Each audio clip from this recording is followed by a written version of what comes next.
All right, y'all, we back. So like I said, we got some very special men in the building today. We're going to talk about untreated trauma, growing up in the system and poverty, the war on drugs, gang banging, and all type of stuff. There's so many stigmas and statistics associated with the black communities that depict us in a negative light. So, it's time for us to control the narrative, tell our stories. So we finna get it started. Let's talk about it. Hey, can we talk about it? See my people all together, I can't live without this. I got your back, you got my back, that's how we really rock. Too solid for everyone that's really locked in. And mama, thank you for bringing me here. All the success and things I do with you here. And you a queen, you a goddess, and you have no fears. I'm so glad that we here, and hey, now we all up. Love and peace is guaranteed, cause we all stuck. Come together, no division, cause we come clutch. All up, yeah, we all up. So introduce yourself, who you are, where you from, and what you do. Yeah, I'm BoBo Walton. You might call me Uncle BoBo. Born and raised in Oak Park, here in Sacramento. Ex everything. Gangbanger, drug dealer, drug addict, alcoholic, all that. Now I'm just trying to make things better for the neighborhood. That's right. I'm Ricco. They call me Ricco the Great, comedian. Out of Berkeley, California, but I represent this Sacramento life. My mom is from Oak Park, my dad is from the Heights. They met each other at a club called the Mahjong, right here in Oak Park. So I'm Oak Park affiliated till I die. That's right. I'm an ex-pimp, ex-cocaine snorter, ex-girlfriend taker, and all that other stuff that goes along with not being good in the streets. But I got a chance to reform myself again, and with God's grace, I became a comedian, and I'm living a beautiful life, and God is good. Bless me. That's right. Clifford, they call me Bliff together. Born and raised in Oak Park, my dad's Oak Park. I deal with the community a lot with kids, do baseball, basketball, football. Try to teach these kids right, be a big mentor to them. I've been through it all. Shot, stabbed, prison, juvenile hall, name it. I've been through it all.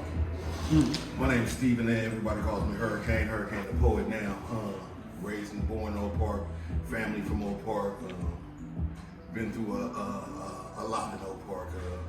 Like everybody else, a little bit of everything. Ex-peddler, ex-smuggler, ex-girlfriend rustler, a little bit of everything. Just trying to make a change, trying to do better, trying to use my words and use my art to make a new generation of right. My name is Andre. Everybody call me Knowledge. Born and raised in Oak Park. Live everywhere in Sacramento. I'm from Oak Park. My whole family from Oak Park. My dad took care of me. You know what I'm saying? My mom, she left bandit. She left me and my brothers and stuff. But other than that, shit, we grew up out here. We did our thing. We still survived. Been to juvenile hall, been gang banging, sold drugs, did all that. But I'm young though. But I'm still here. So my first question is, what was it like growing up in the hood? I'm gonna answer it. For me, I didn't grow up in the Oak Park hood. I grew up in damn near every hood. I was everywhere. My dad was a pimp, so it was like growing up with a father pimp, you seen everything. I seen every kind of hood, every kind of gangbang. I seen the hood before the gangbang came. When it was just people had neighborhood names for different little gangs. You had the Funk Lords, you had the Hogs, and you had the dog catchers and the dogs. I mean, right. It was gangs from the Heights all the way to Oak Park. So I seen a lot. I seen gangbanging when it first formed out here. Right. You know what I'm saying? Where a lot of brothers went from Crips to Blood to Crips. I mean, seen a lot of transformations, man. And then I seen these new gangs come along. So me growing up in the hood, I just seen a lot of people. I seen a lot of lives taken that shouldn't have been. Right. And I seen a lot of people do things that they really wasn't them type of people. But the people they were around had them doing the things they were doing. They were easily influenced. A lot of times, as young men don't know how to be leaders because we don't have no leaders in front of us. All the leaders we have, and when we see leaders that are capable of making some change, we end up seeing them dead or they taken away from us. Even the people we look up to who sold drugs in the neighborhood that were leaders, even though they did bad things, them people were taken away from the system, or either somebody robbed them, killed them. You know what I'm saying? A lot of our leaders we lost because of ourselves. So it was hard growing up in the hood with not having leaders. But it was easier for me because I had a father and I had uncles and I had offspring uncles that were leaders. You know what I'm saying? So when you grow up around leaders, sometimes you don't be influenced by the father. You know? That's right. I grew up in the 70s. When I come up, wasn't no gangs in Oak Park. You know, we was from Oak Park, we was from Ice. That's how we did the gang thing. We would separate each other by neighborhoods. But coming up, wasn't nothing like it is now. Yeah, like we used to go to football games every Friday night. The whole neighborhood would walk to Hugh Stadium and go watch Sacramento play football. Stuff like that. Saturday mornings, the big park would be full of people for Little League. I mean, it was big old family. None of the dumb stuff that they doing now. It was just different. Yeah. And as I got older, then the gangs came along.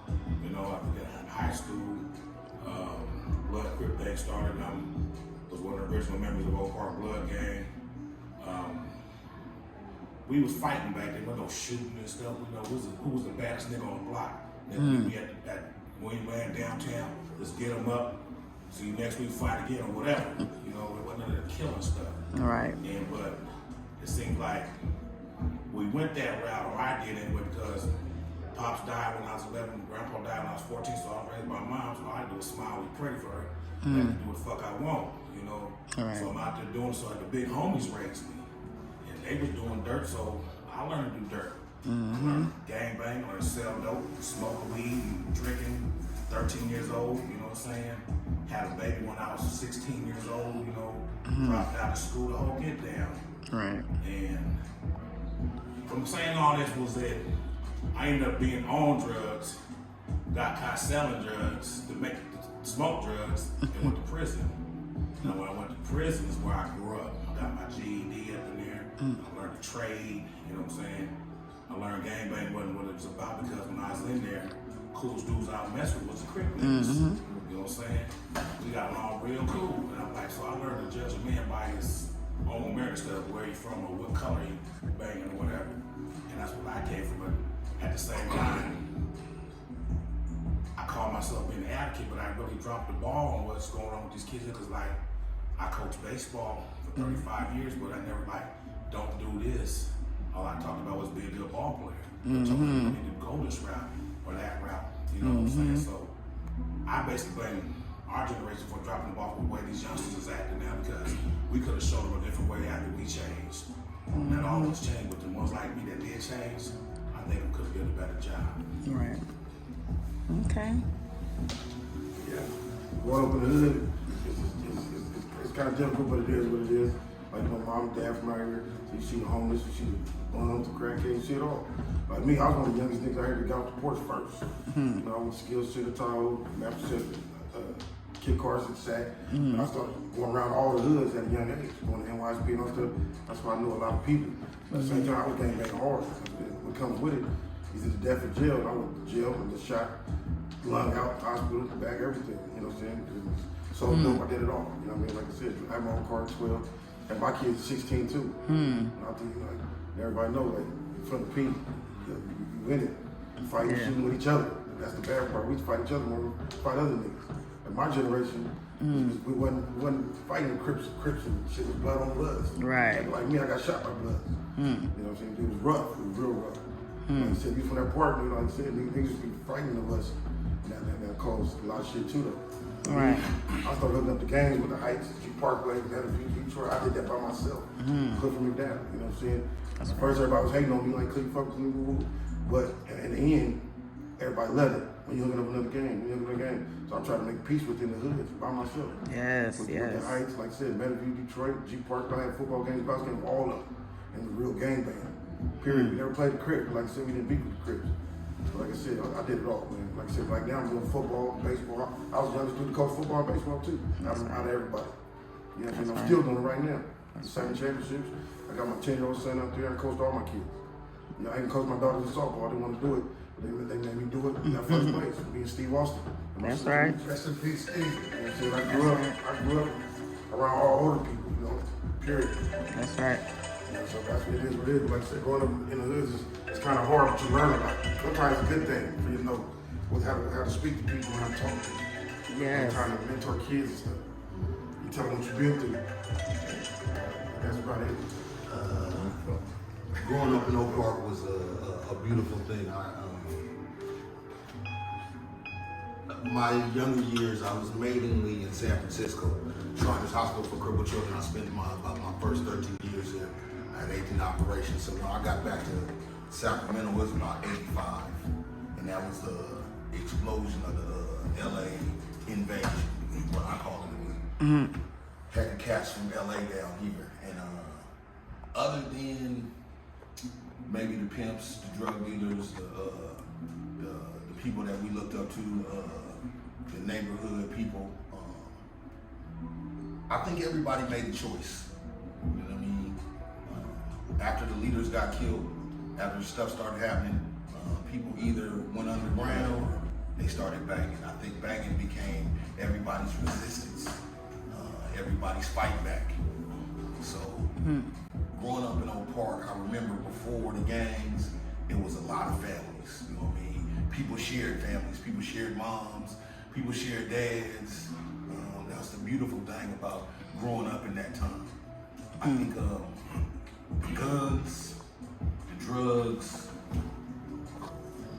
made everything bigger, made everything harder, and just gave us another hurdle, another pitfall, another something to stumble through. So I commend all of those that came home and took somebody aside and said something or tried to show them, you know, maybe this ain't the right way to go. That's right.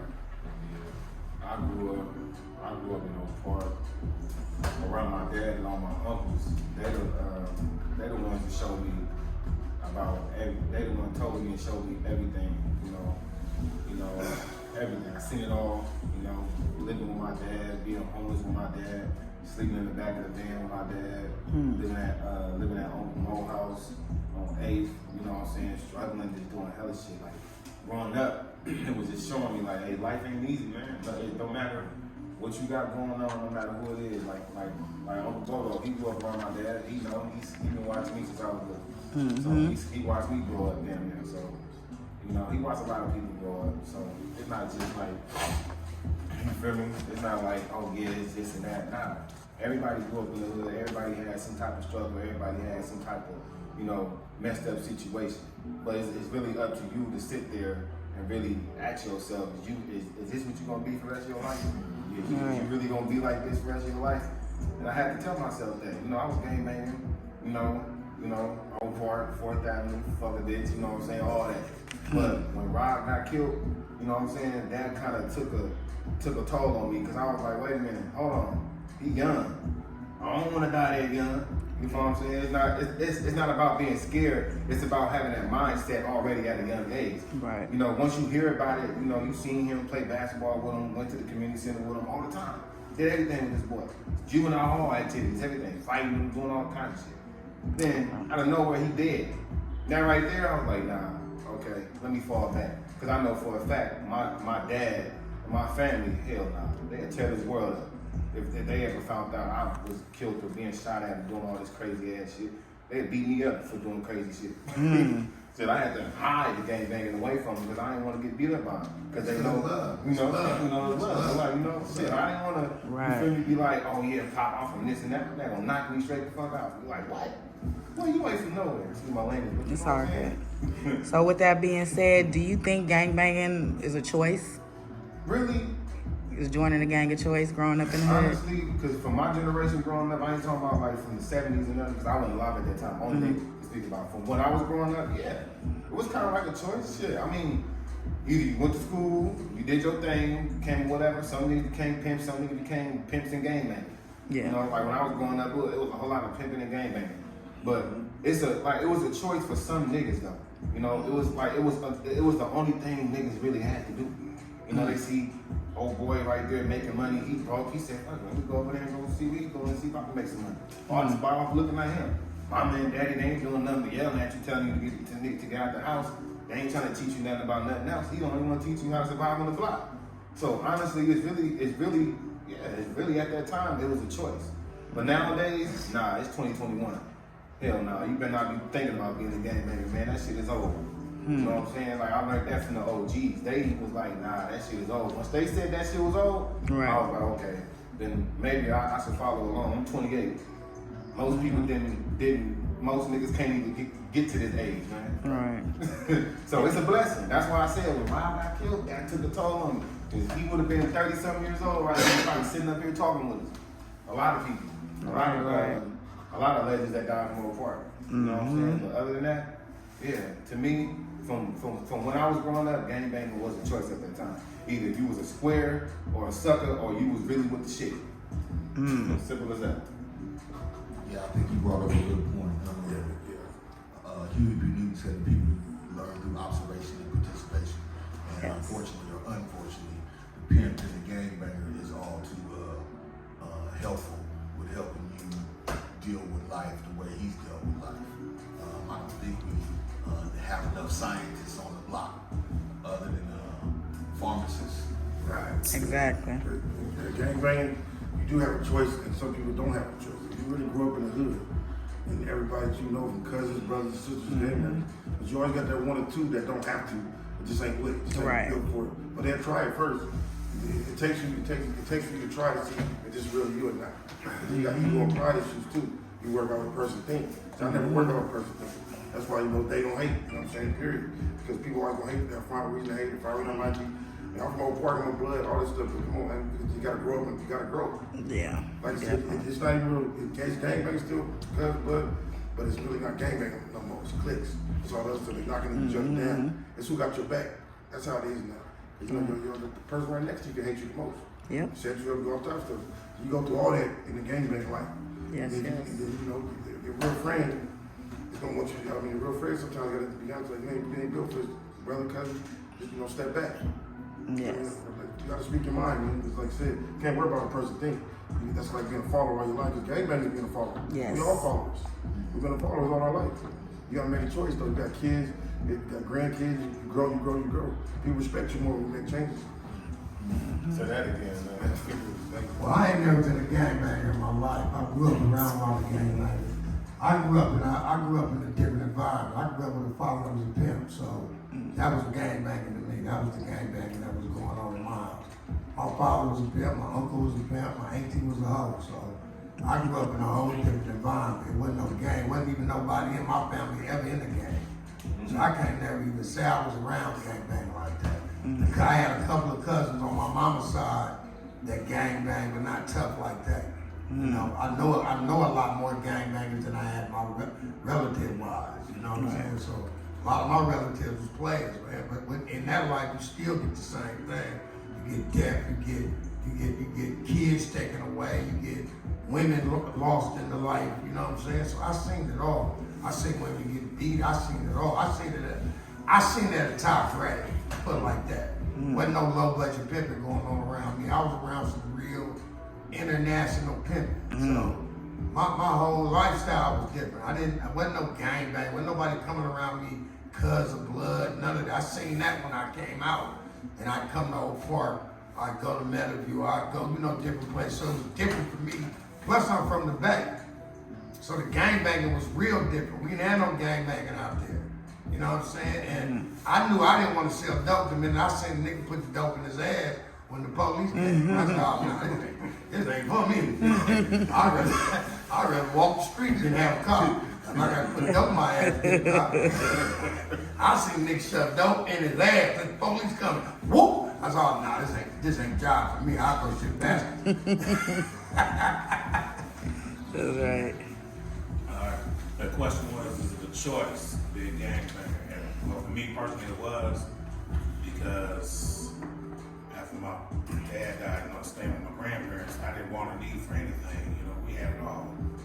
We was one of the first people on the block to have a microwave oven, shit like that. I was just bored, I guess. Got tired of the homies calling me square. And then, so as I got to get off the porch. So I got out there and I'm out there and I'm trying to make a name for myself because squares didn't get no girlfriends, first off. All the girls, so I like girls. So that's what made me my choice want to be that way. But I was taught better because coming up in the 70s, my uncle was Black Panther, so I knew who the real enemy was. It wasn't anyone who looked like me. You know, I knew that already, but I chose that route because, you know, for whatever reason, it seems like we scared to get at the real enemy.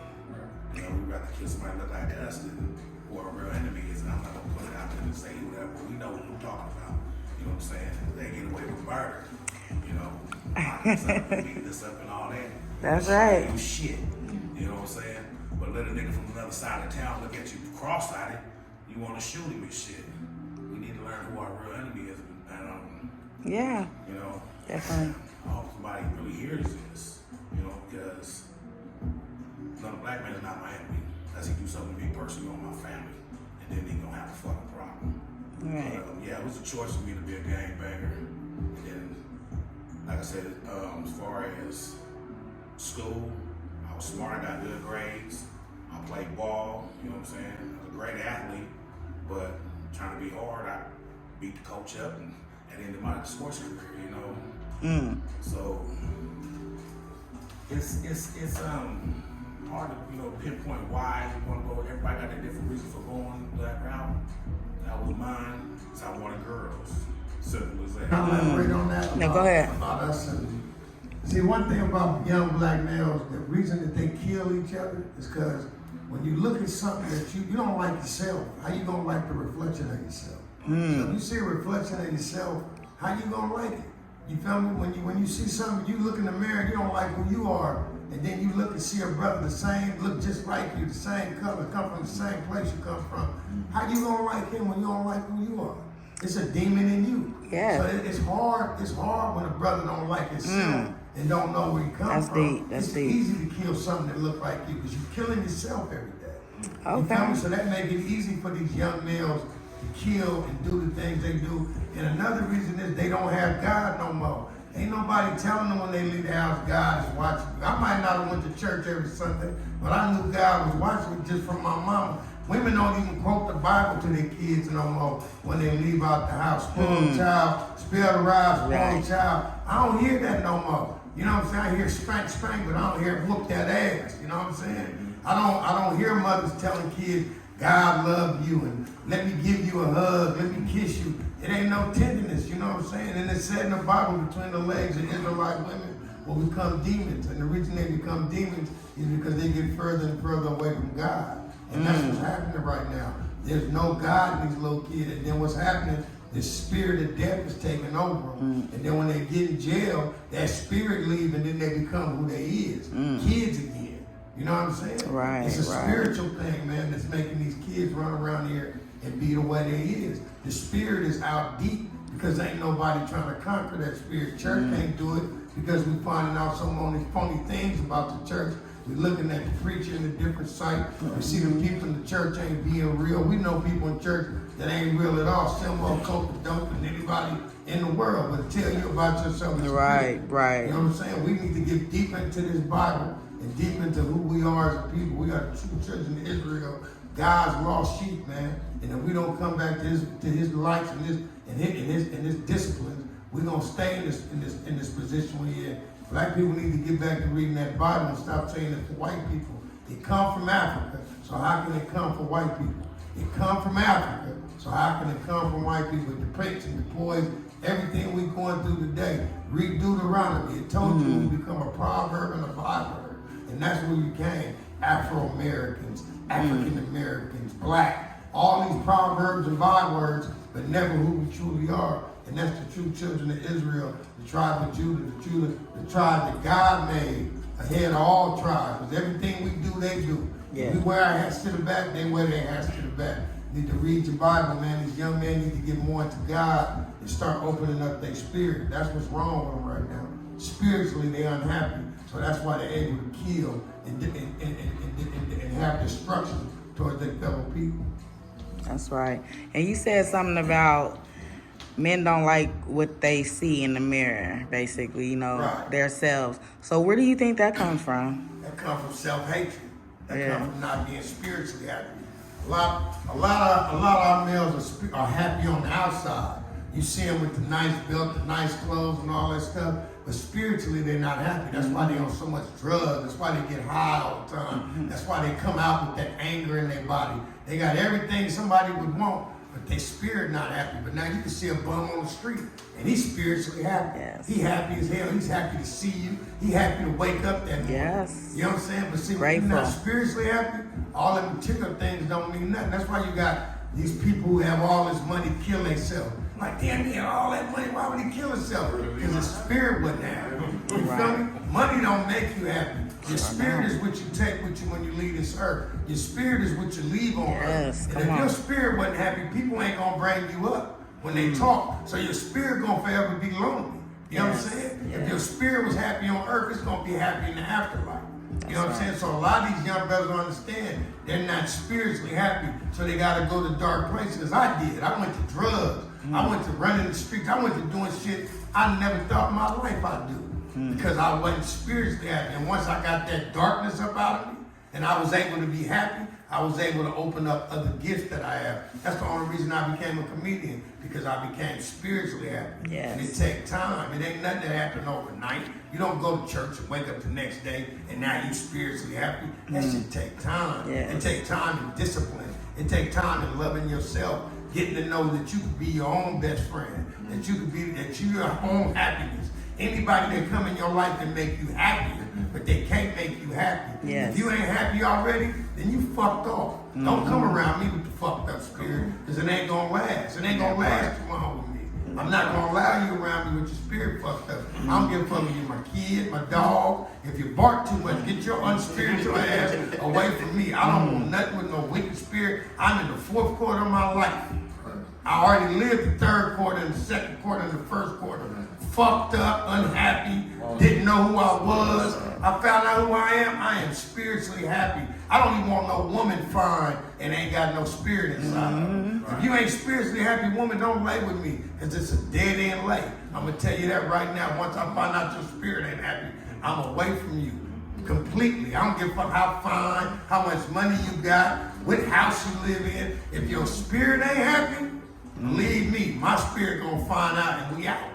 You feel me? There's a lot of unspiritually happy brothers around here running around with brothers that got good spirit, and they fucking their spirit off with their dead ass spirit. You got to cut these people away. I don't care how long you've been knowing them. I don't care how long you've been around them. If you find somebody who's always unspiritually happy, get the hell away from them. I don't care if it's your grown ass kid. I don't care if it's your grown ass mama. I don't care if it's your grown ass uncle, sister, or brother. Cut them off. Love them from a distance, man. Yes. Because the spiritual, unspiritual people will take over your body and take over your body like a cancer. I'm telling you, man. Watch out for them people. Keep your spirit happy, and everything else around you be beautiful. I ain't say the world's gonna be good. I ain't say you're gonna wake up and you get stabbed, shot, everything that happened to you. But keep your spirit happy, man. Yes. So when it do happen, you can deal with it. I done been hit by a diesel. I done been shot. I done had a brain aneurysm. I done had thyroid disease. I done had a heart transplant. I done had a damn pacemaker put in my heart. But my spirit is happy. Yes. Ain't nothing stop me from being happy. That's and right. the minute they come around me with that unspiritual shit, I get the fuck away from it. That's why I'm able to laugh and do joking and smile all day. My life ain't 100%, but my spirit is happy, man. And that's all I want to spread. If you throw out a blessing, it'll come back to you. It's like boomerang. Yes. That's why all of us are being blessed. Yes. Because we keep throwing blessings out. And the blessings don't just be for you. They be for your kids later on. When they say your name, hey, who your daddy? My daddy named Bliff. Bliff? Bliff who? Bliff McDowell. Oh, he helped the kid. Man, that's opening up blessings for your children, because you ain't planting dirty shit. Now when they say, who are you? I'm David Johnson. No, we don't fuck with you. Your daddy was a tyrant. He tore the whole city up. You know what I'm saying? Spiritually, you got to be happy so you can open up blessings for the people around you. It's my brother. He go for a job. He might say, you know my brother? Who's your brother? Oh, Ricco the Great. Oh, that's my favorite comedian. Oh, you know him? Well, come on in. You gotta be. It's all spiritual, man. Yes. It's the shit you leave for people, the blessings you leave. My father left me blessings. Even though he was a pimp, he still was a beautiful person in the street. So his spirit continues moving on because people still talk about him to this day like he here. People still use the words he used. So he opened up them blessings for me for people to open their arms and love me like they do. Yes. It ain't just because I'm some hell of a nigga. It's because I was left those blessings by somebody that was beautiful in this world. You gotta understand, man. If your spirit ain't happy, your life ain't happy, man. That's right. That's right. And another thing, life is short. Life is real short. You know, a lot of people grew up in the system. Like Bo was saying, like, a lot of people grew up in the system. A lot of people grew up on drugs. You got your second chance in life. I don't care how old your kids is, how young they is, make it up. Make it up. If you was the one that was doing drugs, in and out of your life, while your kids out here with different people, make it up. That's why when I coach football, baseball, basketball, I have 5-minute talks before and after practice about life. The next level, how you grade, how you doing at home, how you respecting your parents, your mom, all that. That stuff I preach to these kids. And I told them all what I've been through. And I'm saying, you don't want to be a gangbanger, but you can still be a gangbanger in a different way. Like how you say rap, say what you want to say, but you're still positive. You still got the positive energy. You ain't out here doing stupid stuff that's gonna make you go to jail. Right. And fulfill your dreams. Plain. You know what I mean? Like I said, ain't nothing wrong with all this old park, that's what it is. But one thing we teach our kids, the youth, tell them it ain't cool. Because everybody want to be like somebody. I want to be like other people on the park. I want all them dudes, all three I was hitting. I was gonna be me. You know what I'm saying? That everybody looks up to somebody. Yes. And sometimes that's a curse. And people don't even know it. Tell me. That's why I like the rappers. They want to be like rappers. Start dressing like them, get tattoos like them. But then find your lane. Do you. Yes. You know, all you do is support and help. All this shit work out in. But the main thing is these kids, we got time to work on them now. That's what we got to focus on. There's deaths every week, it's shooting every week. Yes. People dying. I mean, you can't even safe no more. You gotta go to a certain gas station. That's sad. We gotta go through all this stuff. And I'm one of the ones that been through all this stuff. I did the shooting, fighting, and I did all that. But it didn't get me nowhere. But in and out of jail, scarred. You know what I'm saying? Now I'm here to tell my story. That's why I got a book coming out this year. That's next year. You know, I got my book coming out. No, they don't hate. A biography. That's right. About life. You know, like I said, I dealt with every neighborhood. I got off the porch early. I owned car 12, going to football practice. Everybody know how I was. Now I said, when I look like still going backwards. That's right. The question was again. The question.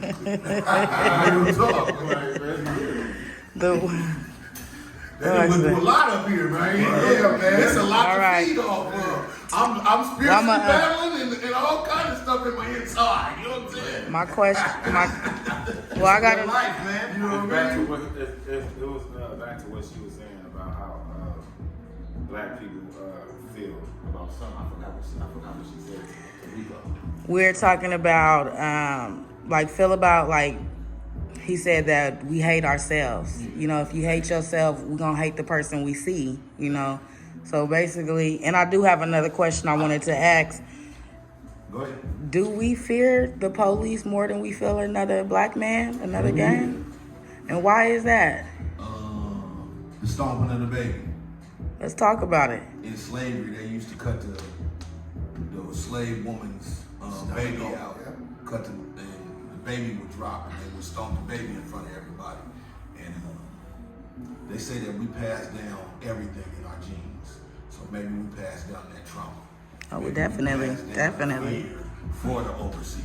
And then every once in a while, they make sure they do enough to make us make a choice. Is y'all gonna keep falling for yourselves, or is y'all gonna sit down somewhere? And I think last couple of times we done sat down. And we done stayed sat down. Well, you know, it said we a lion's whelp until we become a lion's roar. We're gonna always have to sit down, you feel me? Until we come together as one people. That's the only way we're gonna ever be a lion's roar. We the whelp now. We like we ain't a roar no more. We used to be a roar. You know what I'm saying? We not yeah, we did. You know how a lion get hurt? We ain't that roar no more. Until the young environment see us, the kings roar again. You feel what I'm saying? They ain't gonna know how to roar. That's why they yell. They don't know how to roar. When we was young, our older brothers and sisters and uncles knew how to roar. My dad would roar at the police. Hold on, Packwood. They didn't give a damn. Hey, hold on, man. This is the gang. We don't play that. You know, take your bag. You in our neighborhood. You know what I'm saying? That's where I come from, seeing my daddy act like that with the police. Well, take me to jail, nigga. It ain't gonna do a motherfucking thing. I'm gonna get out and be the same motherfucker in the morning. Pimpin'! You know?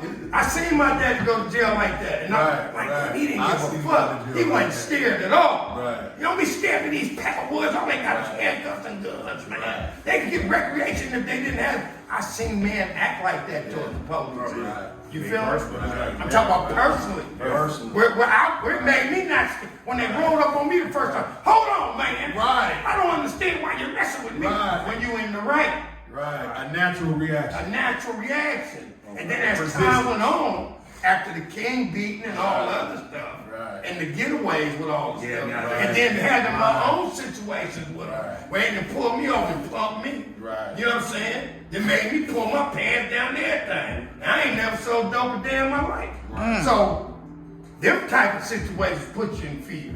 It makes that line, from that being that line to telling your kid, hey, when the police come, you better be, we slaving, you better be cool. You can tell the truth. They putting us over. Now you all be quiet back there, put your cup down. You know, because we've been whipped into that. And that's a You feel sad me? reality. It is. That's a sad reality that I wouldn't even want my grandkids to go through. Right.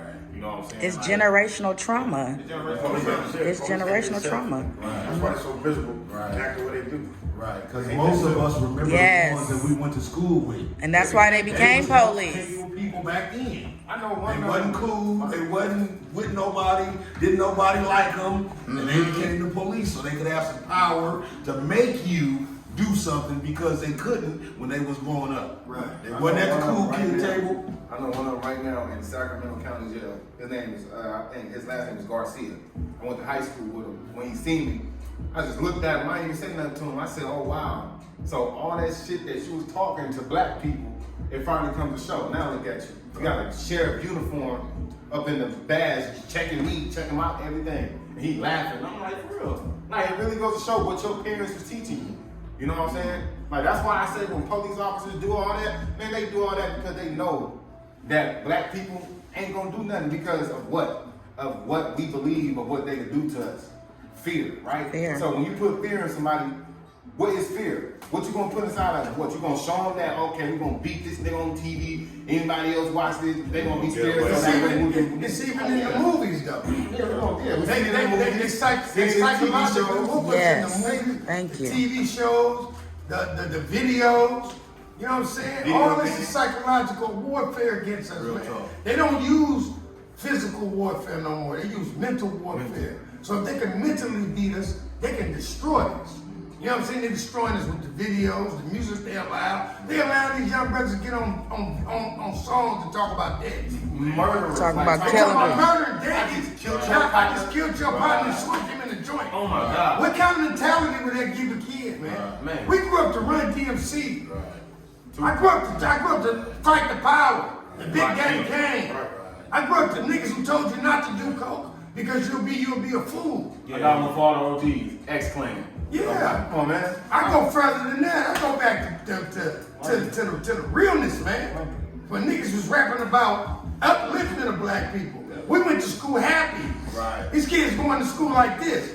Yeah, we got Mugging. backpack, they don't even know. Yeah. I mean, it's all man, check it out. Distrust. Videos. A lot of the music is I got about raised by distrust. Soul Train. Right. These niggas getting raised by Killer Thing. Right. It's a whole different train now, man. Soul Train showed me soul.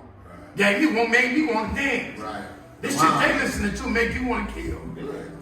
I mean, everybody got to die in a song. Everybody. Everybody. Not one song is, hey man, let's get together and try to stop the violence. No, everybody's out. They killing their own cousins because they live from somewhere else. That's how destructive the world is. And white people know what they're doing, I'm going to say it, because they are allowing the music to be put out there. That's the only music All that they want to hear. independent shit, you ain't never independent.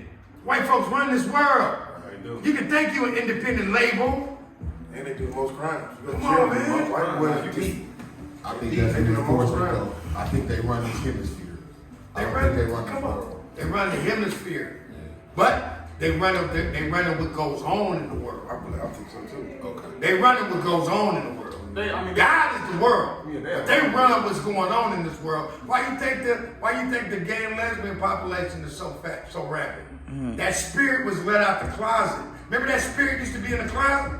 Remember that? Yeah. By the way, Remember they used to say that? That's a Greek tradition, by the way. Okay, Yeah. don't do that Because research. gymnastics, the word gymnastics means naked.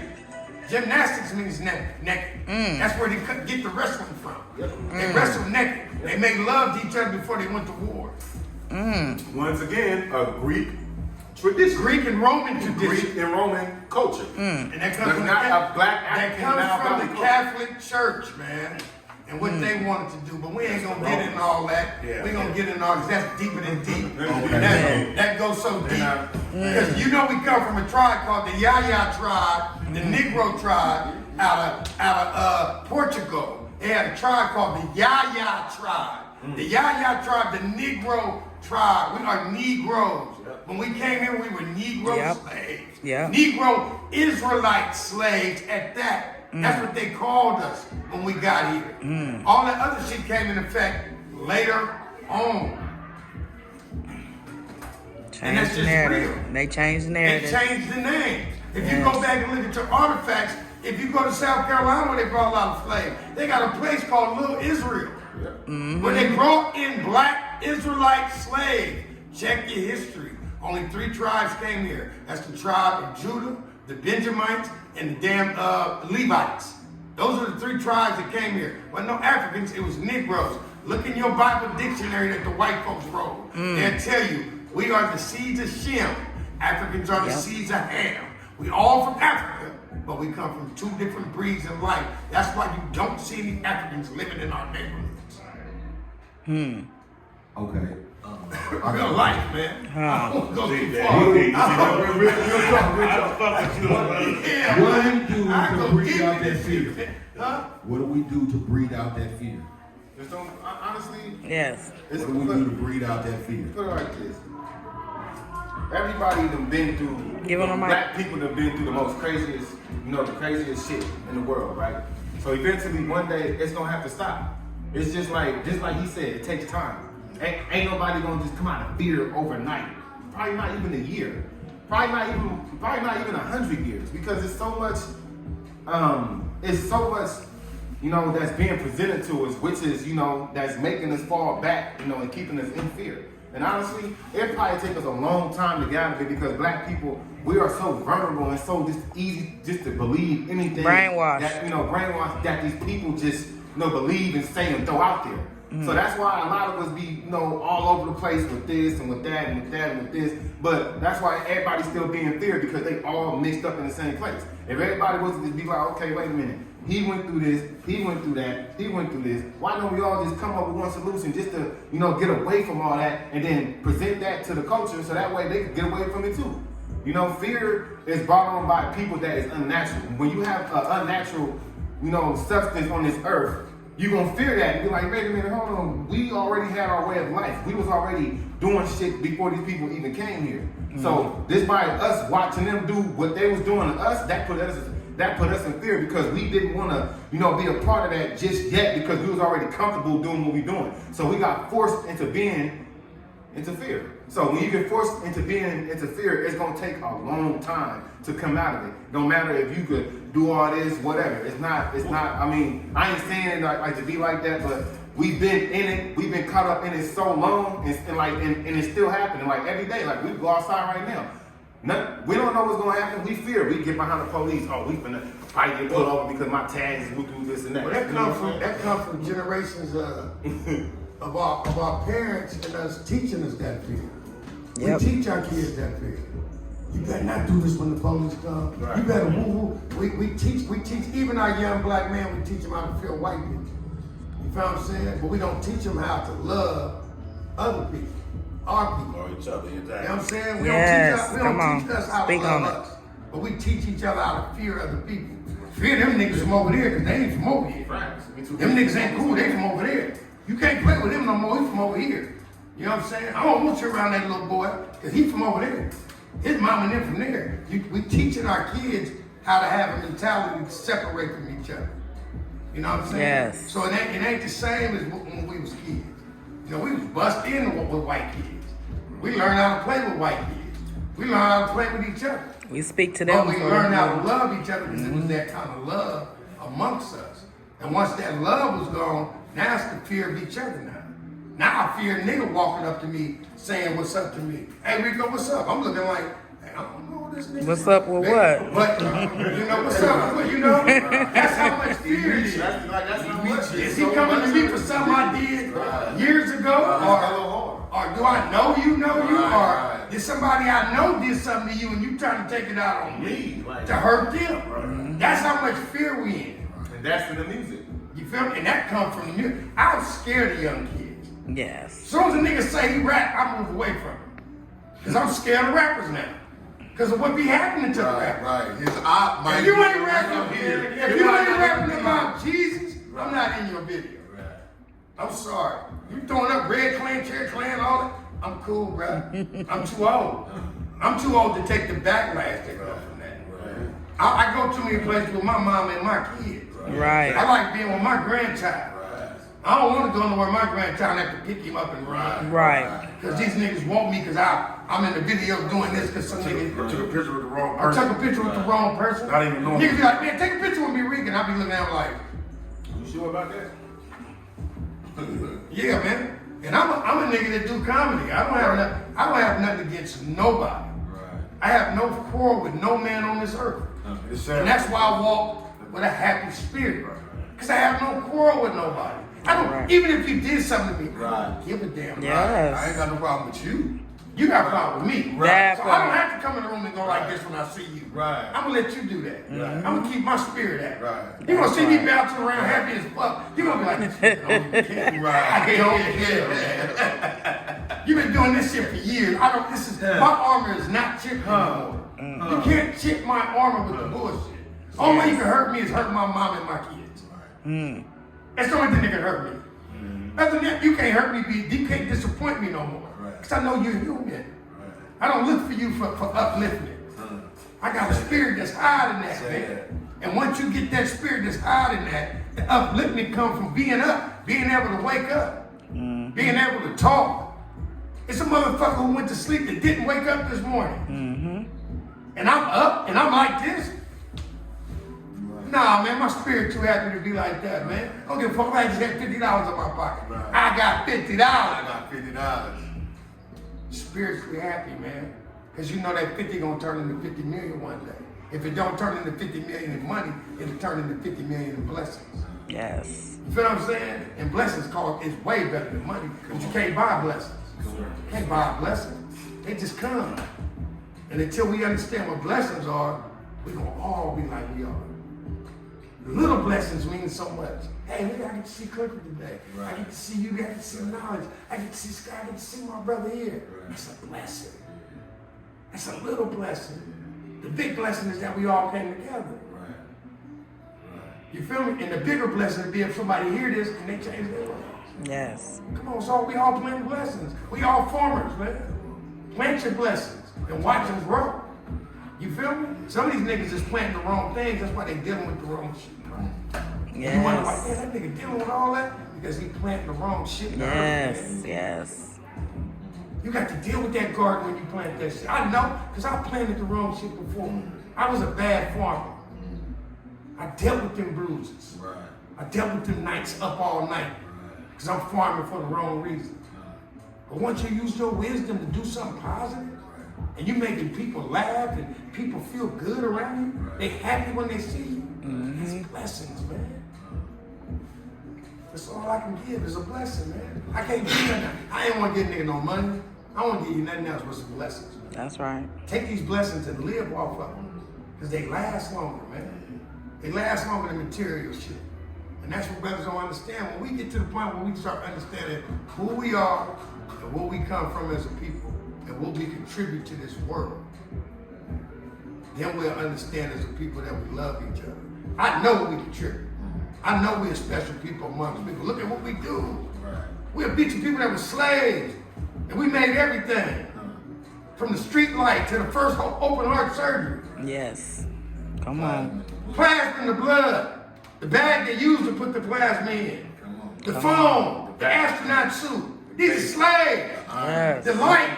The computer, the Dust TV, pan. Come on, let's go. The fire extinguisher. the remote, The goddamn, the fire escape. the car, The elevator. the steering wheel, Come the radio. on. Come on. And these brothers and sisters, we wait till February to be history knowledge. Come on. Our history comes before slavery, man.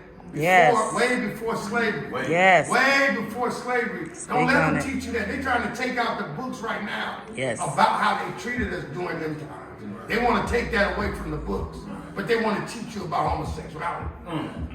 So just think about where we stand as a people. Come on, man. Our history is deeper than slavery. Our history is deeper than the cotton gin. Yes. Our history is deeper than picking cotton and making soul food. We're deeper than that, man. We the ones who made this world. We made aspirin from bark. Come on, man. This is a group of people that they enslaved. From bark. These are a group of people that they enslaved, though. That they enslaved, cut their knowledge, their history, and everything from them. They cut W.E. Du Bois's penis off because he was so fucking smart. They didn't want him to reproduce. See, black people don't know about that because they don't teach that. I never heard Like, that. right there just I made never me heard go, that. Man, like, that's how. Think about that. The caliber of evilness and that, and people to do some shit like that, Yeah. that's ridiculous. They cut his thing off Right. because he was so smart. Right. They didn't want him to reproduce. Right. That's why the man talked with a little voice. They let everybody think he was gay for years. But that man was that smart. Come on, man. You gotta understand, man. You educate yourself. They get mad at us. When we be dummies, they laugh at us. That's one thing I did not know about. Education, man. Educate your kids. Teach them something that they can learn. Educating our kids Like- helps breed out that fear. Breed out that fear. Because you become bigger. You become thinkers. You know who you are. What you was talking about, what your dad did, and I think that goes back to the observation and participation part of it. When we see somebody resist, when we see somebody stand up, when we see somebody do it, we know that we can do it. One thing about it, one thing about it with me was I had a father that was a leader, and I seen men try to be like him. I didn't see him try to be like nobody else. So when you see that type of shit, it's different. Cause I could have sold dope. I grew up in the Bay where everybody sold drugs. I didn't do it because I had that strength. My daddy told me to be a leader, not a follower. Now if you do it, nigga, do it for yourself. You feel me? If you do it for somebody else, then you might as well put a dress on and go stand on the top. That's what you're doing. That's what you're doing. And that's not the information that these young dudes see. They gonna stand on the corner and shoot a nigga if you try to take it from them.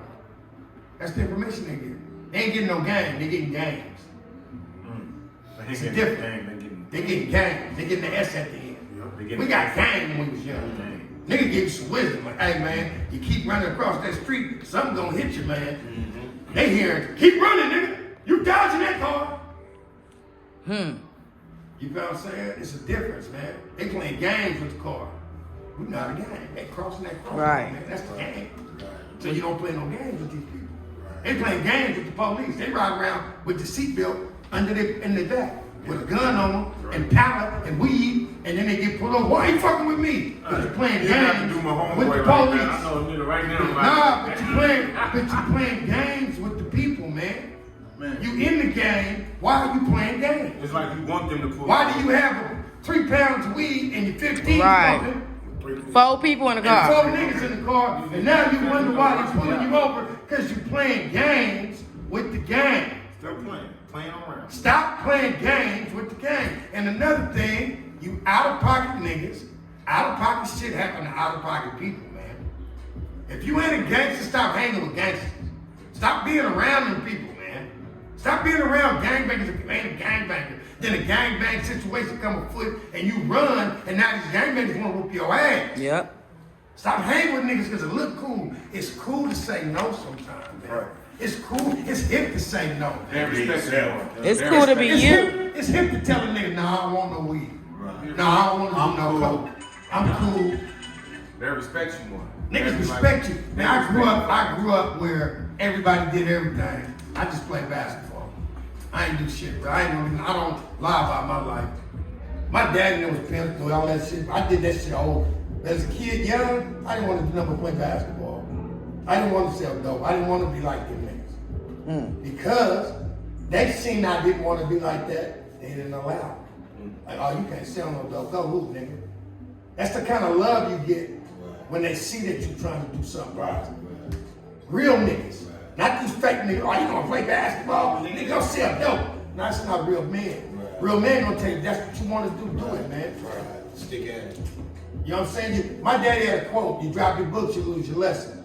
And that's what's happening to all y'all young brothers. They be good at something and they drop their books because they think they know everything. You don't know everything ever. You know what I'm saying? The minute we start knowing we know everything, that's the minute we become dumb. And that's what's wrong with us. We think we know everything. We're stiff upper neck people. It's saying in the Bible about us. We're stiff upper neck people. We walk around like,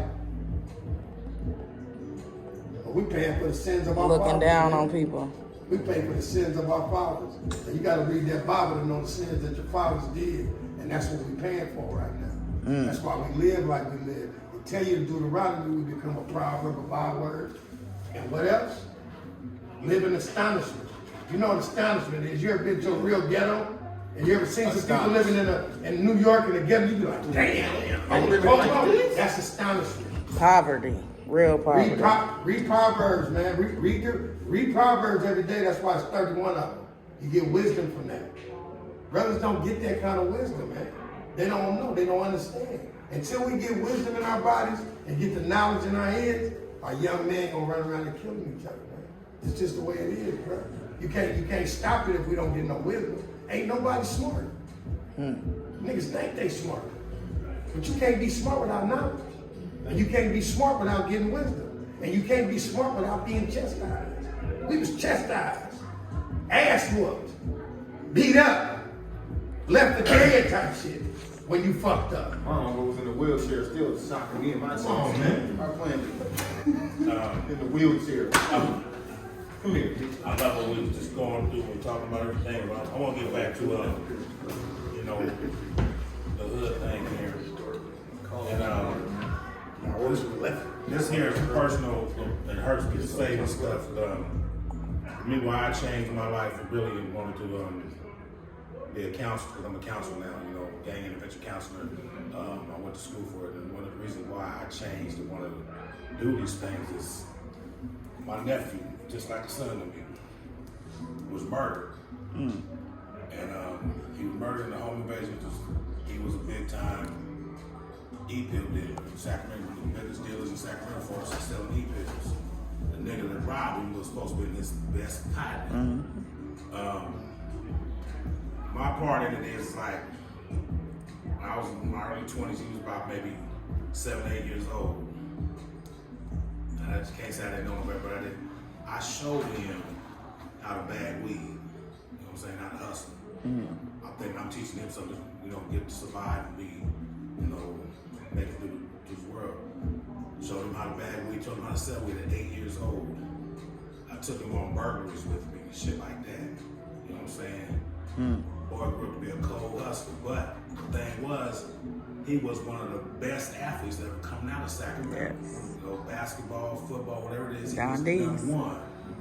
And he didn't get no scholarship because white folks used him at the school of classes. And he was raised up, but they didn't play ball.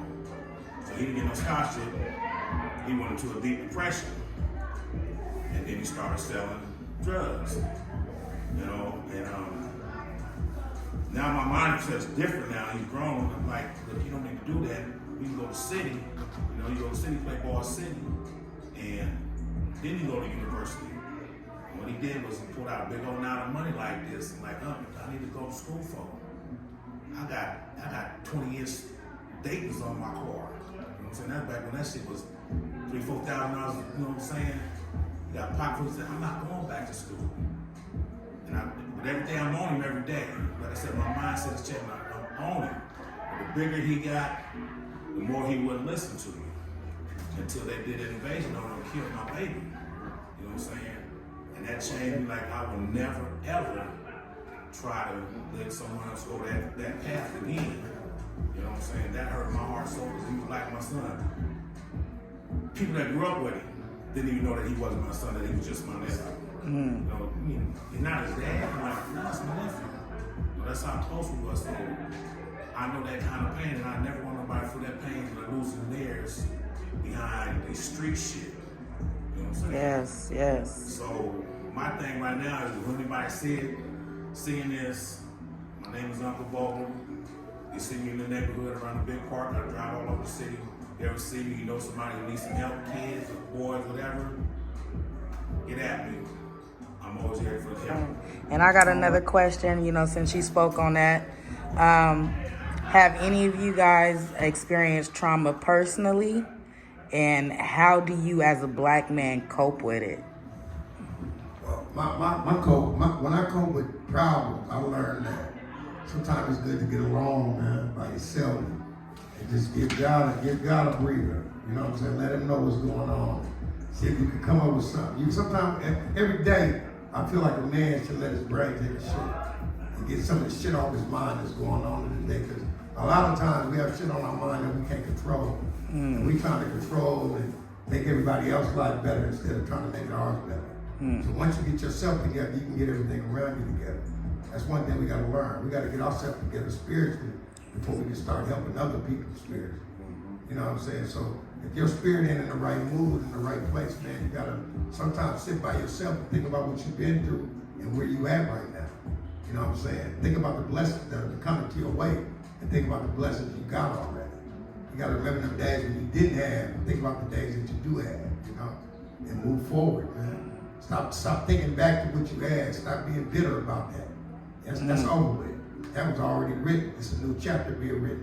And God is the author of the book. So as long as he's the author of the book, you can't do nothing but win, man. You know, just be prepared for when the times get hard to feel the same way you feel when times was good. You know what I'm saying? Keep your spirit intact that same way. You know what I'm saying? That's all I have to say. Anybody want to speak on any trauma? You do. I deal with trauma with his body. You know, I go put like this. How I deal with trauma versus from everybody else different. You know, everybody probably smoke, listen to music, whatever. I meditate. I literally meditate and try to literally connect, you know, with my ancestors, you know, like my people. You know, the ones that still praise God, the Most High, you know, whatever religion they pray to. You know what I'm saying? It's all respect on all levels, but I literally search inside myself to deal with the trauma. So that way I won't, you know, be out here being messed up towards people, looking at people wrong, oh yeah, this and that. Like I have to go sit by myself in the dark room, listen to some meditation music, put a candle on and just literally leave my, you know, just like what Ricco said, my brain's sick. You know, just let it, you know what I'm saying? Like, man, you feel me? Like, just let it release right quick. You know, let all that dopamine, whatever, you know, DMT, let it all, you know, release and like inside of you. So that way, when you see all the reactions, all the shit that you've seen, you know, let it hit you. Just like this, just for that moment. Don't let it hit you to the point where it's gonna just get you all crumbled and you be at home, somebody wanna call, hey, what you doing? So I'm at the house, I ain't doing nothing. You don't wanna get up because you and your lower self. Because you allow that certain trauma to literally mess with you. You know what I'm saying? So, nah, I deal with it different. I just deal with it because if I didn't know how to deal with my trauma, I'd be in jail somewhere dead because I did something to somebody. You know what I'm saying? Everybody deal with trauma different. Right? Like, it don't matter what it is, they go walk and bounce a wall. You know, just to deal with their trauma. They go listen to some R&B to deal with their trauma. Some of them talk to themselves. You know, it's not crazy. It's okay to talk to yourself, but it's a different level when you just talking to yourself. If you ain't got no trauma and you just talking to yourself, your ass crazy. That's a whole different subject. That's what I'm just saying. If you know, if you going through something, you know what I'm saying? You're going through something. So you got to sit there and be like, okay. But me personally, I sit there, I meditate, and I ask my ancestors, what do I need to do in order not for me to feel this same pain again, you know? Just don't think about it.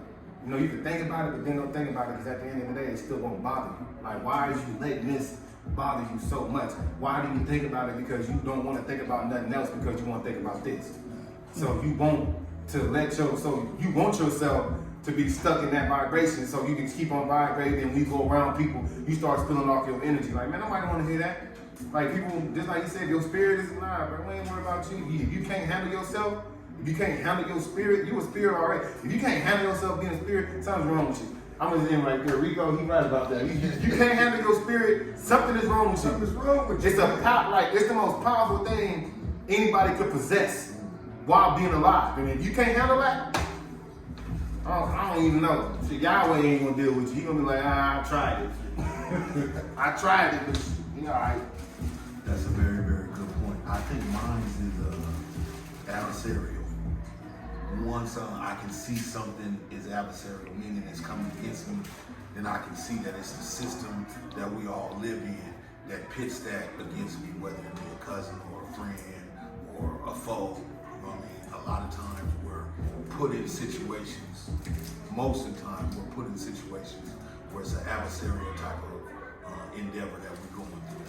And most of the times that helps me not take it personal. You know what I mean? It's the system that got them in the position that has them facing me, thinking that I'm the issue, or taking that out of me because shit roll downhill, like they say. So I think a lot of times, for me, it's just realizing that it's adversarial for their point, but not for mine. I mean, like he was saying, sometimes we be so happy, those of us that do, that causes other stuff within other people. You know what I mean? That hate, that demon. Sometimes you just pop up out of them. They can't help but to be negative. And sometimes, not all the times, because I think we still working on it. But I think just realizing that it's an adversarial situation. You know what I mean? That person's coming against you because they feel like they're supposed to. They're pitted against you. This system is like the vegetables in the crock pot, talking about how hot it's getting in here. None of us got no control over the crock pot. We just vegetables in the steam. You know what I mean? So I think what helps me deal with it is just realizing that I'm not nobody's adversary. And even if they coming at me like that, it's usually a reason why they feel like that. So I think that helps. I think that helps a lot. Well, I have one more thing to say. Yeah, go ahead, Ricco. I have to get up out of here right now. I have a very important place to be. All right. Had to change my distinguishedness. As I was saying, that's right. No, man, on the realest though, I feel like us as black people, man, once we come together as one, we'll be able to know who we are, man. I want to start getting some of these youngsters, man, and taking them to where I go on Saturday, because I study the Bible, man. I study the Bible, and I do the Sabbath on Saturday. Me and my cousin Malcolm, and we like to teach these kids about where they come from, man. They the tribe of Judah, man. One of the best men that ever walked this earth, Yahushua, so-called Jesus, was from our tribe. So if you come from the same tribe as the Son of God, that means you're a hell of a person. That's why we excel at everything we do, man. Michael Jordan don't jump like that because he just Michael Jordan. Michael Jordan jump like that because God put that special ability in him. Same thing with LeBron James. Same thing with the brother who invented the stoplight. The brother who invented the car, helped Henry Ford fix the car and make it better. All this was given to them by the Spirit of God. And if it wasn't for him putting that spirit inside of them, none of this stuff would be made. So it's a lot of young brothers that got spirit inside of them and things that they can open up, beautiful things inside of them that can be opened up once they know who they are and they know the strength and the power they are. We are superheroes, man. Look at the stuff we accomplish as a people. Superheroes, man. You gotta check your history, man. It ain't just athletes, it's other things we've done. We are superhuman people with superpowers. And if you don't open up your box to your abilities, you'll never know how super you are. That's when right. you got a fear of failing, which we have in our community, you'll never open your box. I had a fear of failing at comedy, so I never did it young. But when I finally opened that box, I seen something that I love again. And when you find something that you love again, because my first love was basketball. I was hit by a diesel, couldn't play no more. Incredible basketball player. On my way to NBA type basketball player. And got hit by a diesel, all my dreams crushed. But God brought me to something else I love doing, and I love seeing people happy. And I'm doing comedy now. And the only way I can do comedy is to have my spirit happy. You feel me? So once my spirit got happy and I found something I love, man, everything around me changed. You know what I'm saying? So a lot of you young cats need to find something you love doing, and instead of being good at it, get better at it. Stop being good at starting over and be good at finishing. We're a group of people that like to start over. I start on my diet Monday. Fuck it, I'll start working out Wednesday. we live on emotions, and you can't be a successful person living on emotions. Emotions take you away from making being successful. That's why a lot of young black brothers, I ain't going to school today, my mama made me mad. That's emotional. The school don't give a damn about your mama making you mad. Success don't care about your mama making you mad. So we miss out on a lot of things from emotional, and being emotional men, having emotional situations take us out of being positive and then taking us away from our blessings. Because sometimes we be somewhere we can have a beautiful face. Look at the blue dude, man. One of the coldest, man. Pull a chair. Man, come on, man. What's up, Over here, brother. Yeah, we got one of the coldest in here, man. That voice sound like a bit through something. No, brother. Hey, man, I gotta come over here. Come on in, let me see you, man. Yeah. Come on in here, man. Yes, yes. Man. Hey, man, I'm gonna get a mic. Introduce yourself. I'm about to get up. You ain't never too late to educate people, Mike. You know who you are, where you from, and hey, I'm about to get a mic to my brother Blue. I'm about to get up out of here. I'm glad to be here, Sparkle. God bless you. Thank the only you. woman that can get me out of bed this early. I was supposed to sleep till it's time for me to go. Clifford hungry. He don't want to tell you. no, I see him. Talk right there. That's how much power you got. That's right. And that's how much you love as a sister. Aww. That the brothers love you. That I got brothers waiting for me right now at my house. They waiting like mother, but they gonna have to wait like fat people. They gonna die from waiting. That's right. And Clifford, he ordered some food. He got to sit and wait. He hungry. Hungry motherfucker. You know, It's all good. I appreciate I it. just wanted to show you that we support you. And if you do it again, I'm right back at you. Definitely. You understand? You ain't never too big to give to your people. You ain't never too big to love on your loved ones. I love every man in here the same way I love myself. You understand? Yes, what I'm saying? yes. God is good. Blessings to you. Yes. We're gonna leave you here by yourself. All good. All right, thank you so much. We need to come together, no reason for hating. We screaming out Black Lives Matter, could we applied? Cause there should be no reason why his mother should be crying. We need to come together so that we can stop this violence, yeah. Let's come together, people, let's come community. Let's build a healing circle, let's teach our youth the truth and focus on what makes us better. Let's make a truce and have good morals like we should be doing. We gotta get rid of the virus. We gotta get rid of the black on the black, but that ain't gonna stop all the violence. These people done set up a trap in a trap. They tryna keep us at the bottom. I said that shit back in the day. We stuck in the mid, gotta find a way out of it. I feel like